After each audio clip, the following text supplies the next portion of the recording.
राष्ट्रवादी काँग्रेसचा वर्धापन दिन मेळावा काल पुण्यामध्ये पार पडला आणि या मेळाव्यामध्ये अजित पवारांनी राज्यातल्या राजकारणासह विविध विषयांवर भाष्य केलं।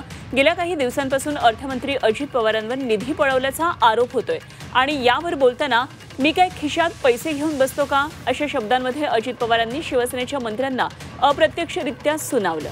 लाडकी बहीण योजनेसाठी सामाजिक न्याय विभाग आणि आदिवासी विकास विभागाचा निधी वळता केल्याचा आरोप अजित पवारांवर करण्यात आलेला होता आणि या आरोपांना अजित पवार यांनी उत्तर दिल्याची चर्चा रंगली आहे।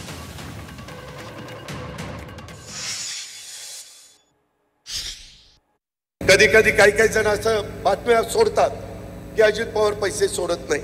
अरे पैसे सोडत नाही काय, माझ्या खिशात पैसे घेऊन बसलोय। शेवटी राज्य सरकारने अर्थसंकल्प सादर केल्यानंतर पैसे पहिल्या तिमाहीत आम्ही 20% सोडतो, दुसऱ्या तिमाहीत 40% सोडतो, तिसऱ्या तिमाहीत 60% सोडतो, नंतर 80% आणि शेवट महिन्यात 100%। अशा पद्धतीचं ते नियोजन असतं।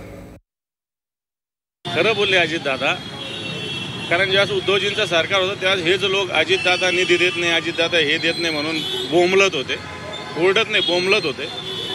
आता त्याच अजितदादाबरोबर तुम्हाला बसावं लागतं। निश्चित अजितदादांनी या लोकांची, विशेषतः आमच्यातल्या गेलेल्या गद्दार लोकांची कोंडी पुन्हा एकदा केलेली आहे।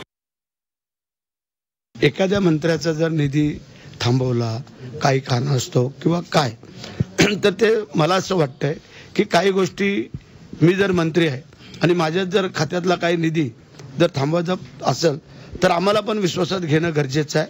ह्या अशा अडचणी आहेत या राज्याच्या आणि त्याच्यामुळे थोडं आपण समजून घेणं गरजेचं। आम्ही समजू शकतो ना की ज्या अर्थी आम्ही लाडक्या बहिणींना सांभाळतोय, ज्या अर्थी ते पैसे आम्हाला द्यावेच लागत आहे, त्या अर्थी थोडा निधीला पण किंवा इतरही फंडिंगला थोडी कात्री बसते।